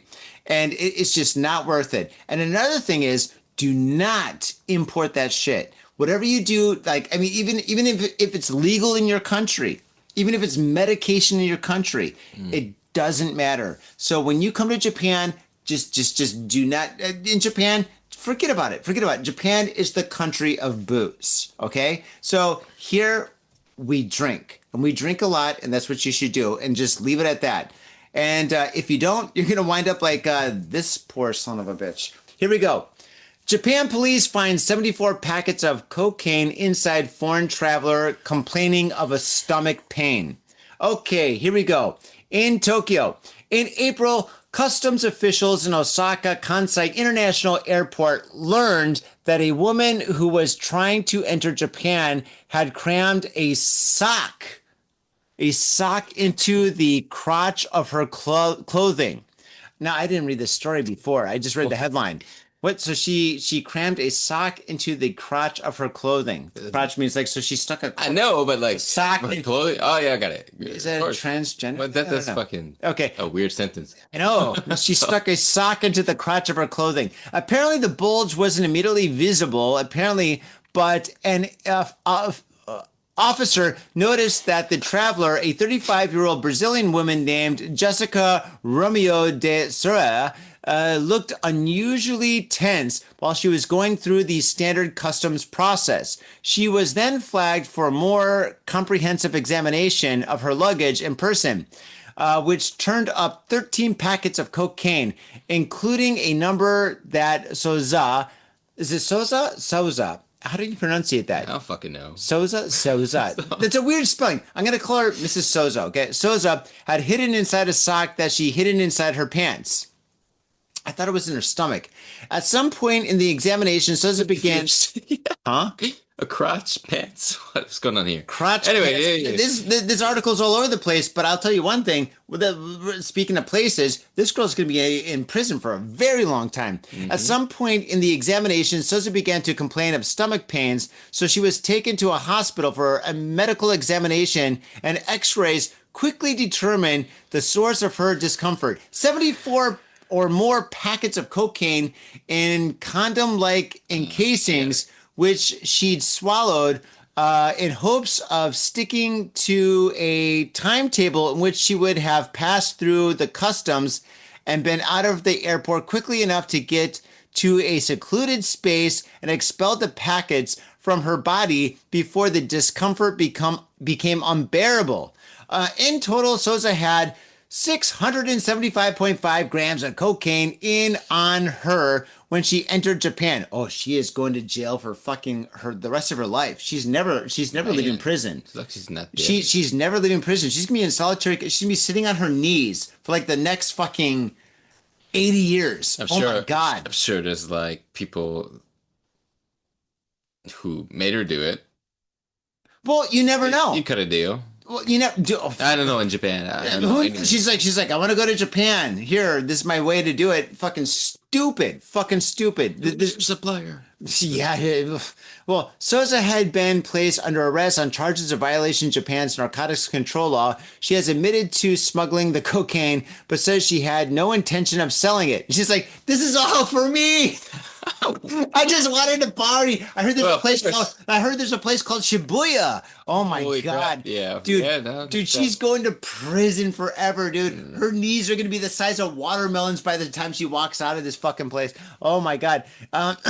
Okay, she had no intention of selling it, a claim which may or may not hold up as authorities continue to investigate the origin source of the drugs and potential accomplices. Okay, well, that's it for this article. This is a good spot to remind everyone that Japan's criminal justice Oh, system. that's basically just exactly what I read. Yeah. All right, that I said. So yeah, this is a good spot to remind everyone that's coming to Japan that Don't fucking do that shit. do not do that. All right, all right. Don't do that anywhere. Yeah. Yeah, anywhere. So, Is there any place where that's okay? She's like, I thought it was okay. like you think about it. Like how many people do it and get by? Well, those people it's Russian roulette. You just But, like, on the trigger, pull the trigger, and boom. You think about how much drugs are in Japan and like how the fuck did they get it by? Oh, how they get it in here? Well, I guess because of this lady right here. Yeah. Shit. Well, you know what that's going to happen is they're going to have more of I think probably eventually they're going to have a better screening system, like kind of like Total Recall where you walk through like it's called the immigration. They're going to have like an x-ray that you walk through and just be like, oh, okay, this guy has nothing. Maybe he's got like a fake leg or something or whatever. Maybe that's going to be like the next thing. Penis. Yeah, well, maybe somebody. What is that? They're like, it's a dildo. Yeah. It's in my butt. Please check the fucking dildo for drugs. Oh God. Yeah. Well, maybe they'll have to do that, but anyway, yeah. Faders. And a serious note. Don't mess around with anything that's illegal in Japan. It's not worth it. Come to Japan, enjoy this beautiful culture, meet the wonderful people of Japan, enjoy yourself, see Creep Down perform, have some drinks. Do not drink. This drink is like, I don't know if I like this. You've been bitching about it all night. Oh God, yeah. Well, I'm more of a beer guy, but anyway, it is 7%. I'm getting kind of fucked up, but yeah, I'm definitely getting fucked up. Yeah, you can't shut me up at this point, but anyway. So yeah, come to Japan and enjoy the beautiful country that we have here. It is absolutely marvelous, and don't do anything illegal like this. It's fucking stupid, and don't wind up like this girl because she's going to be in jail forever. Yeah. Sayonara. You're gone. You're done. Okay. Let's see here.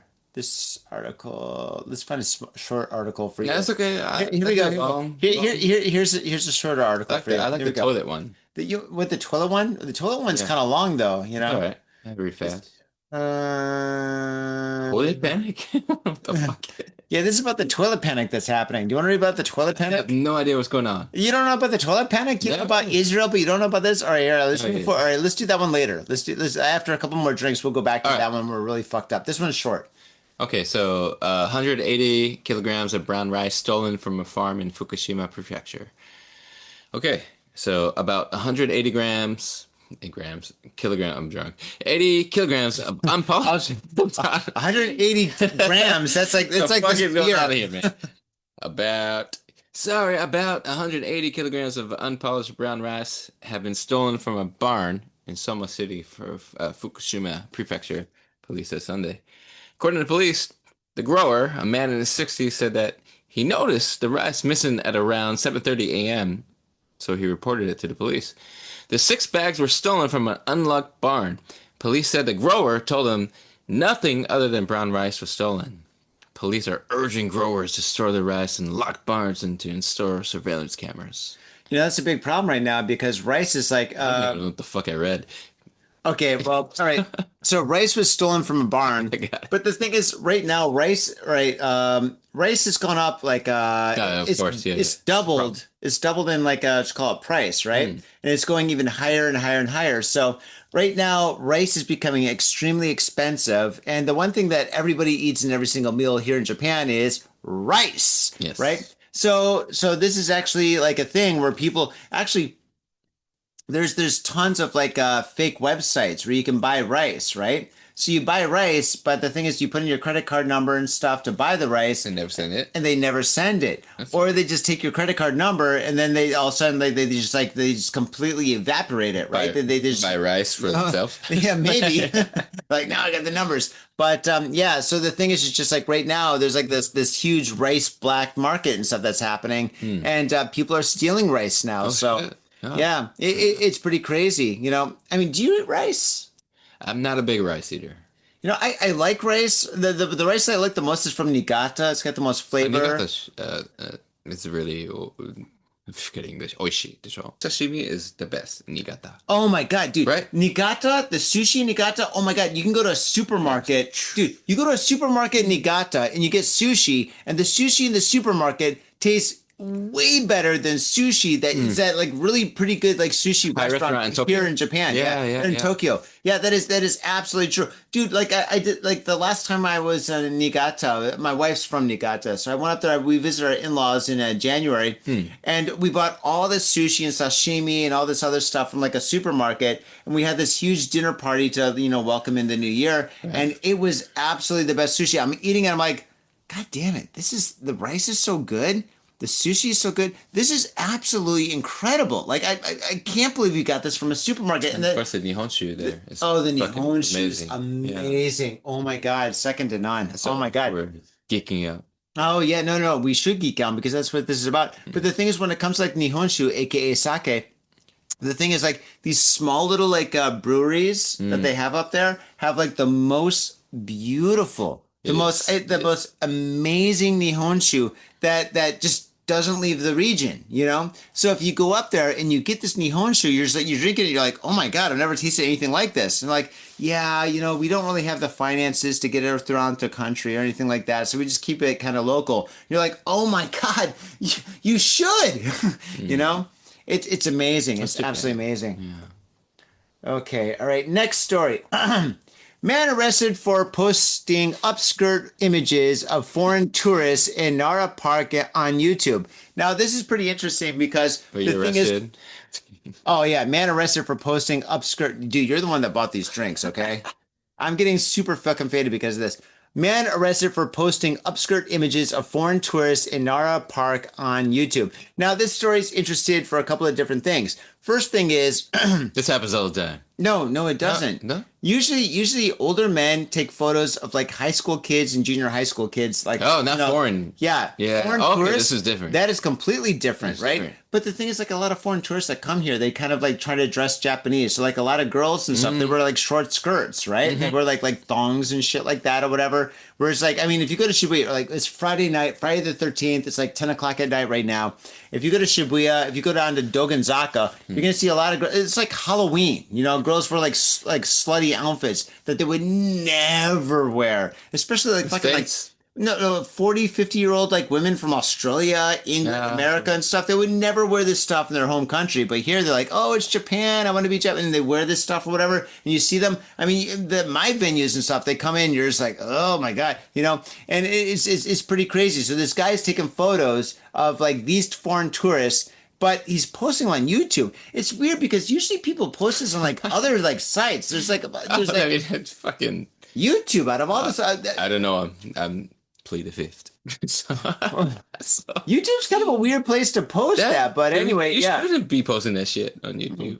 Not that I would know. But... YouTube's got tons of regulations. I mean, that's more of like a TikTok thing. That's weird. Yeah, TikTok's got stupid. Have you ever been to dark TikTok? Is there a dark TikTok?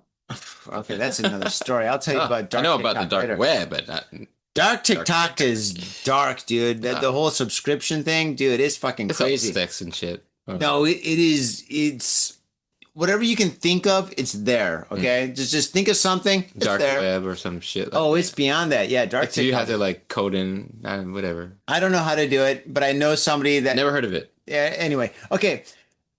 Police in Moriguchi City in Osaka Prefecture, Osaka, aishiteru, have arrested a 59-year-old unemployed man on suspicion He's a of. theme, man. Yeah.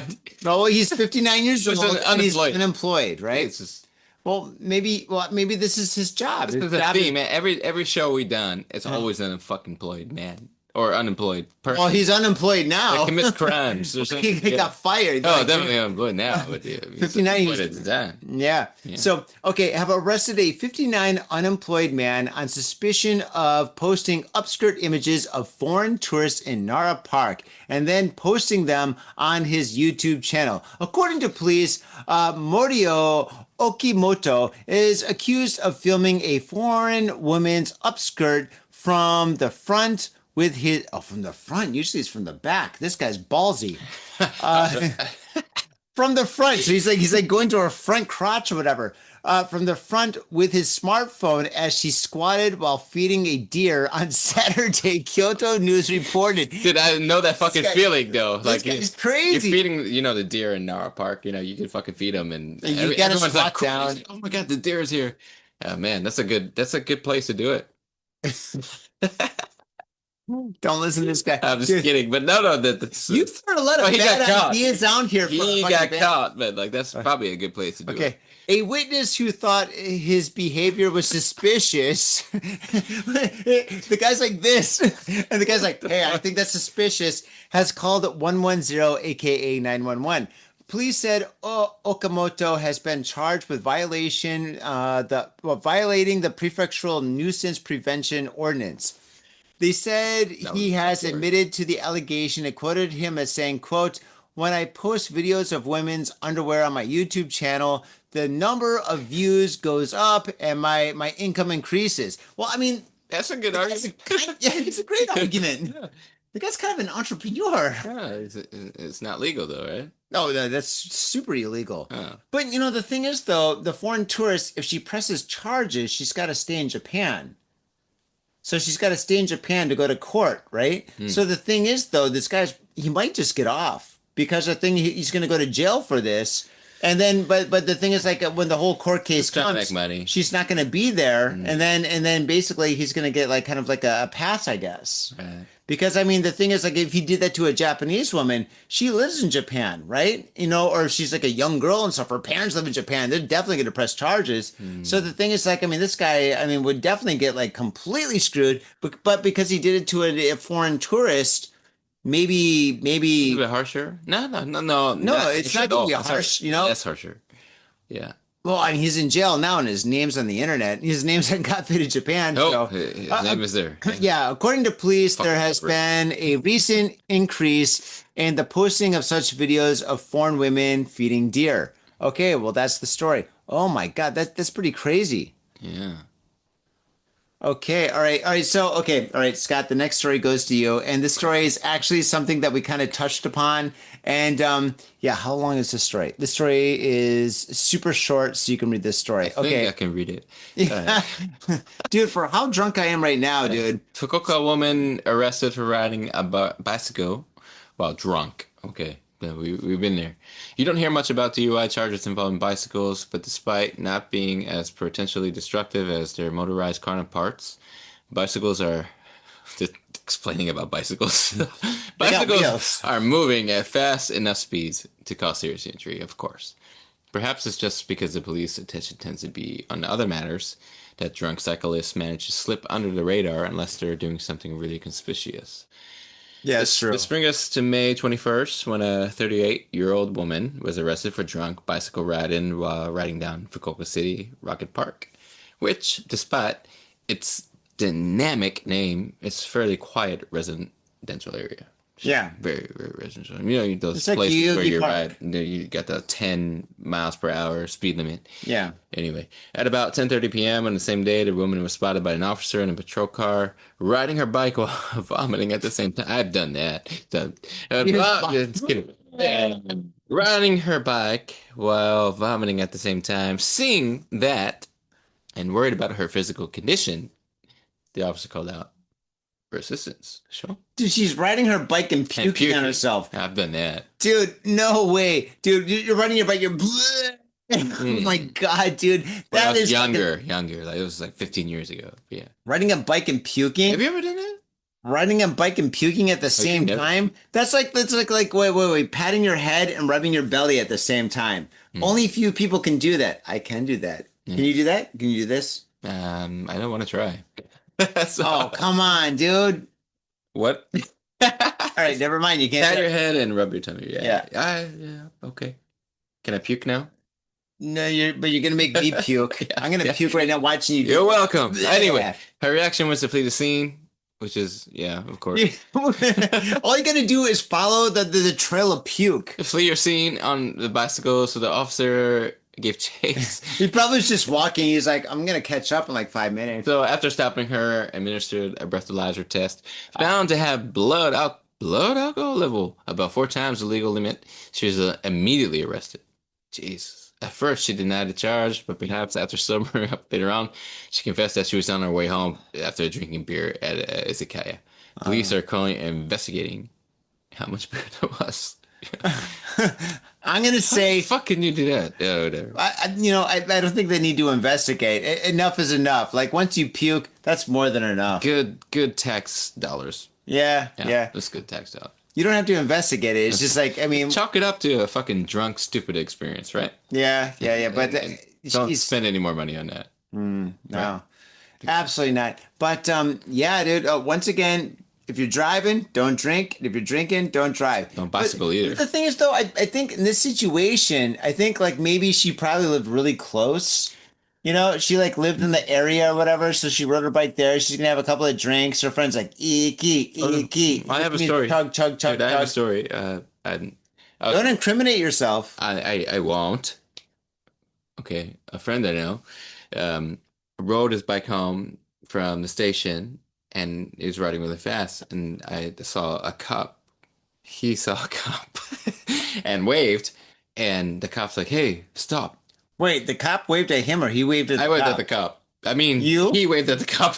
So anyway. All right, let's move forward. Let's move forward. Anyway, this is a long time ago. I'm not gonna do it. This is like fucking statute of limitations, so it's long. Is there? Yeah, but it's just he say, hearsay. It can't be true anyway. If I'm saying it, it could be a lie.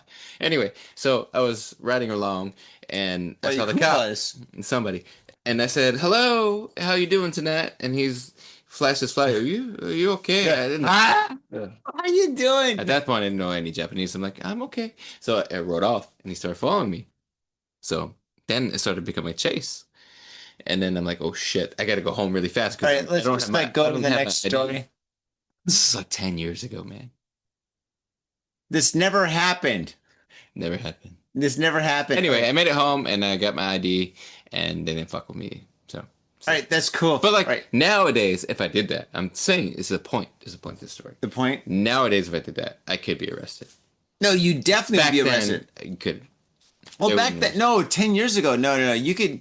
I mean, there was no. This is a good point. There's no drinking and driving there's drinking and driving, but there's no like drinking and And riding a bicycle. bicycle Yeah. laws back in the day. So- You know, I mean, geez, every single bartender of every single bar, you would definitely ride a bicycle home. All of them would, you know, everybody did, everybody. you know. So, but now, like you can- bartenders are like, guess I'm walking home, you know, or not drinking. So, anyway, and which is, I guess, is a good thing, I guess. But anyway, let's see. Okay, let's see. All right, here we go. We've got another story that's really short. Okay, here's a classic. Okay, so how many more drinks do we have? We have still a bottle, We got a bottle of wine. but that's not good. Fuck, what time is it? 10. Oh, it's still early. All right, sweet. Really? Yeah, of course. That's early for you? Fuck. Yeah, it's early for me. Yeah, I go to bed around 3. Yeah, just read the story, man. This is classic.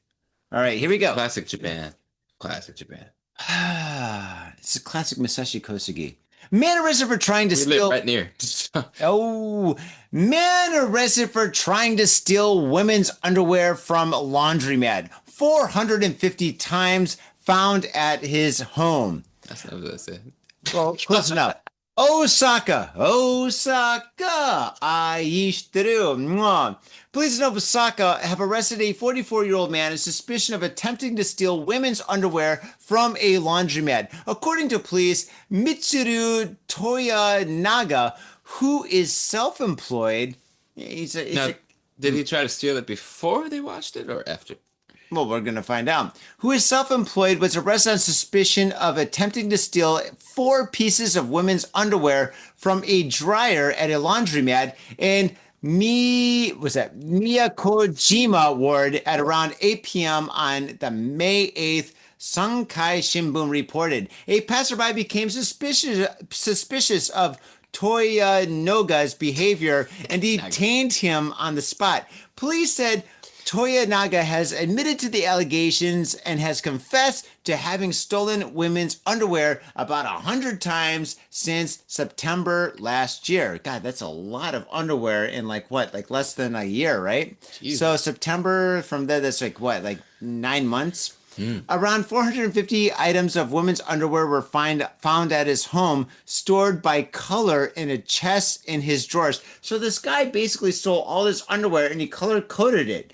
That's kind of crafty. He's got his yellows, he's got his whites, he's got his greens, his oranges, his pinks. Maybe he's got his thongs, he's got his fucking granny panties. He's got the whole variety all fucking worked out and stuff. This guy, he's self-employed for a reason. This guy knows how to fucking do business. Well, this one is actually employed.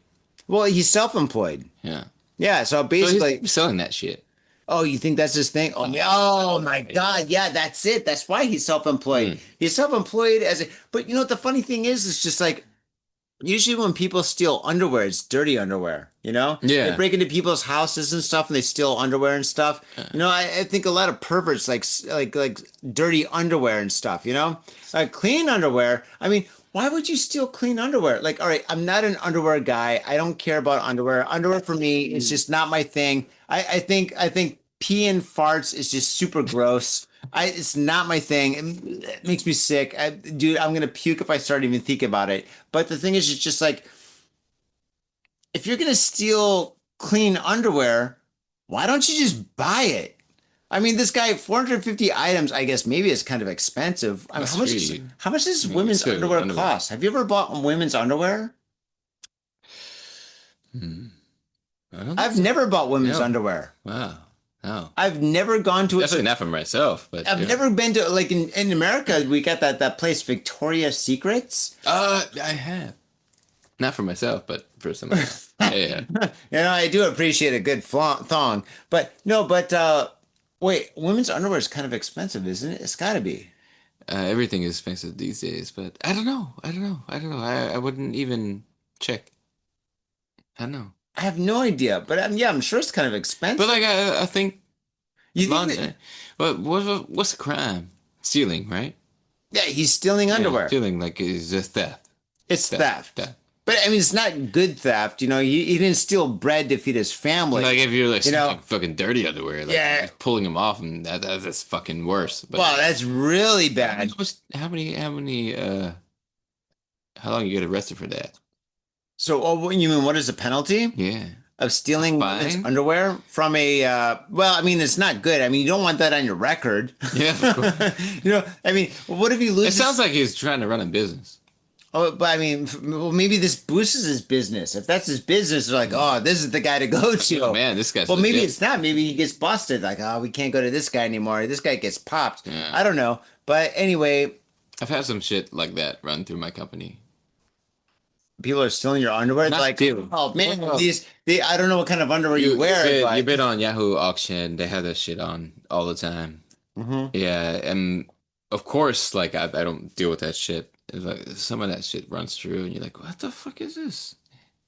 Why would? Yeah, I'm not an underwear guy. You know that's weird. I mean, I like it with You're my not wife. An underwear guy? Do you? I wear underwear. My wife wears underwear. I love it when my wife wears. But you don't. I think most people do wear underwear, you know? I think so. Boxers. I wear. Why do it? Never mind. Yeah, I'm a briefs guy, but whatever. A briefs guy, yes. But anyway, Yeah, I don't know. The whole stealing underwear kind of thing and stuff is just not my thing. I don't know. It's kind of weird. They always Okay. do that in Japan. What the fuck? No, this is big like in the Japan. fucking- Then in Germany, it's all about like shitty underwear. But they steal fucking stinky socks here too. Socks. I've heard socks stealing here. I've never done a story about socks. Maybe socks were part of it, but they didn't report that. They always But, put like, report this is a underwear. long time ago. Never, I've heard that. never done a story. This since 2009. I've been doing Got Faded Japan. I've never done a story where somebody. Okay, so this fucking- was 2008. not that I remember. Me, I was kind of drunk, right? Right. This was 2008 then. Oh, really? And then they like back in the day. All back right, in the sorry. before your time. Nah. I read I was here. a guy pushed down like schoolgirls and started stealing their socks, and then just took off and started selling that shit. Was it Quentin Tarantino? He's a sock guy. He's a foot guy. There are foot guys out there. I don't get. I the don't get foot it guy. either. I don't know. The foot guy's kind of weird. Yeah. I don't know. I'm a leg guy. I like legs, but I like looking at legs. I would never steal legs. Give me your legs. Well, you might steal pantyhose and that shit. Prosthetic legs. Oh. Oh my god, No. that's weird. Anyway, Okay. too personal. Okay. All right. So here we go. All right. 3 men arrested for possession of several thousand hermit crabs. No, that's stupid. That's stupid. Dueling. That's Dueling. Okay, here we go. Dueling. There we go. it's you. I just read the last one. No, I did. No? I read the last one, so you got this one. Shit. I did the one about underwear. You did. All right. I did. All Um, right, so this is all right. Faders. All right, okay. Faders, we're getting too faded right now to the point where like reading these is just ridiculous. So what we're gonna do is we're gonna read one more article. Then after that, we're gonna call it a night. And thank you so much for fading with us. Thank you. Thank you for bearing. Yeah. Saitama woman arrested for dueling. Dueling. Dueling. God, What is that? you know dueling? It's like like two people get together and stuff. And Of have course, I know pistols. that. Yeah. But like, why do you get arrested for that? Well, I guess people we'll die. find out. All right, here, let me make this a little bit bigger so it's easier to read. I'm not that old. That's too. Hey, man. Hey. Woo. Ho. Yes. Japanese history is full of dueling, both real and legendary. And the image of two samurai squaring off in a moonlit field is so iconic you probably already have your favorite scene from cinema, anime, or video games in your head just reading this. However, as was the case in most countries, these kinds of range fights for honor fell out of fashion and were ultimately outlawed. Thank you for the history. But unlike other countries, arrests for dueling seem to pop up every once in a while, such as May 26, when two women, ages of 19 and 16, were busted for the age-old practice of trying to hurt each other for the sake of their honor. Wow. Ooh. The incident happened on April 7th, when one woman summoned the other, who was a rival gang, there's gangs in Japan, and Tons of gangs. to one-on-one fistfight in a plaza, Amiya Ward, Saitama City. When they arrived, they squared off and engaged in their battle for honor. It's like a Pokemon battle, seriously. Oh my God. When they arrived at the square and engaged in battle for honor between 8:35 to 9, a witness called police who arrived on the scene and picked up the combatants. They have both admitted to charges of dueling against them. What's the crime? You might be wondering why they were arrested for dueling. Yeah, it was. And not just a regular modern things like assault, disturbing the peace. First, dueling is defined as a fight that's prearranged and at a certain time and place, but not sanctioned as a sport like boxing, judo. To put it in another way, everyone in X-Men and Street Fighter appears to be committing the crime of dueling, but everyone in Tekken is not, because that's been sanctioned. What the fuck? By the King of Iron first tournament, despite the occasional use of swords, missiles, and exploding robot. Okay, we got it. Okay, Tekken is, you can't use swords. Anyway, because of this, police can certain advantages of technicalities of the crime. Mainly charges of dueling cannot be applied to combatants, but also to anyone else involved in organizing the fight. This can also be used one of many charges allowing for a rearrest. For example, these women were currently being held in dueling charges for up to a maximum of 23 days.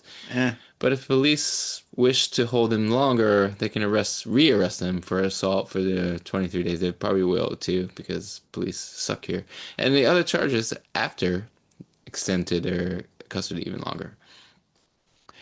Readers of the News Online expressed concern that we still have to deal with dueling in 2025, but some felt that it wasn't so bad for people to settle the differences, like a fucking, what do you call that in the old days?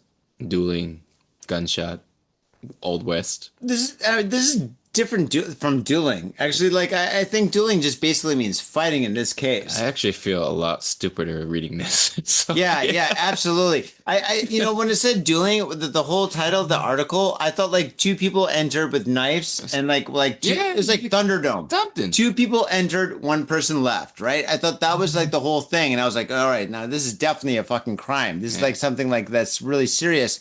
But the thing is, it's just like in this case, I really think that it's just like basically it's like two people got together, they don't like each other, they disagree, and they want to fight and prove something. Somebody's going to be a winner, somebody's going to be a loser.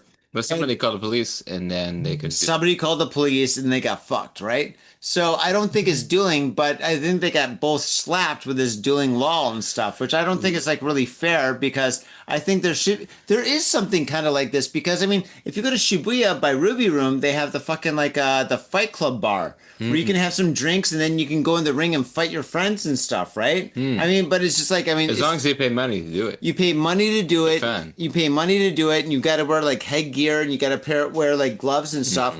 But you can like have some drinks, you get kind of fucked up, and then you fight your friend in a ring and shit, right? Yeah. And then, I mean, they should have done this. How are they're high school kids, right? I feel stupid. They're 16 and 19. So pretty much they should have waited a couple of years, and if they still had beef, they should have basically just gone to the Fight Club bar, had some drinks, and then beat the shit out of each other. And you never know the background story anyway, so you just get the fucking just what it is. But yeah. Arrested for that? What the I don't know, but they're like kids. So, I mean, if they're like 16 and 19, the 19-year-old person might get 23 days. Huh? 23 days. Well, I mean, anybody that gets arrested. All right, if you Japan, if you get arrested, they try to fucking hold you here. Just stay away from illegal things. Just don't do anything illegal. Stay away from violence. Stay away from narcotics. Stay away from dueling. Dueling, guys, stay away from it. It's not for you. It's not for me. You want to duel? No, don't duel. Right? Yeah. I don't even think it should be called duel, because I think duel is like with like knives or guns. But this reminds me of like Dragon Ball or Pokemon or fucking. Yeah, I'm pretty much like all anime is about dueling. Yeah, it's like everything. Of course, this is influence. Yeah, geez Louise. But anyway, I guess that's got Faded Japan for tonight. Faders, thank you so much for fading with us tonight. Happy Friday the 13th. Happy Friday the 13th. Scott, it's so good to fucking hang out with you, man. Go watch a good horror movie tonight. Oh my God, yes. If you're in America, you're like 12 hours before this. So if you see this now, watch Friday the 13th. Please do that. I recommend Friday the 13th Part 6. Which one do you recommend? I recommend Nightmare on Elm Street, Dream Warriors. That's not Friday the 13th, but it's close enough. Nightmare on Elm Street. Yeah. Yep. Dude, we're faded. Yep. Faded. This is got Faded Japan. Hey, that's what happens. We're gonna edit that, but like I ain't editing shit. But anyway, stay away from these. These are just way too strong. Yeah. Oh my gosh. Bubbly wonderfulness. And faders, thank you very much for tuning in to Got Faded Japan. And I just want to say thank you very much, Scott, for being here. Dude, Creepdown is like one of my favorite bands here in Japan. Yeah, what you do is absolutely fantastic. Your shows are so fucking great. Yeah, what you guys do is so good. For the longest time, you guys have been spreading so much entertainment and joy throughout Japan. We just want to involve anyone that wants to be there. That's all. That's awesome. That's awesome. Everyone have a good time. That's it. Everybody has a good time at your shows. I have a great time. I go to most of your shows. I've been booking you guys for ages and stuff. You guys are absolutely amazing. Faders, we're going to play a couple of songs after this podcast. Definitely listen to those. Definitely go down to the show notes and follow Creepdown. Check out their videos, buy their merch, hang out with them. When you come to Japan, see their shows and stuff. And don't try to choke him out or anything like that. Even if he gives you a high five, the whole high five, it's all good. Don't steal my underwear. Don't steal his underwear. You don't want it, trust me. But yeah, faders, thank you so much for tuning into this very special episode on Friday the 13th. What a special episode it is. I usually don't get this faded anymore on Got Faded Japan. You know, Yeah, I'm a fucking bad influence. Yeah. Well, I think we're both bad influences. But faders, thank you so much. And we'll definitely fade with you again next time. Thank you so much. Go to the Patreon. Have a good night and be safe on Friday the 13th. We love you. Mwah. Peace. Thank you.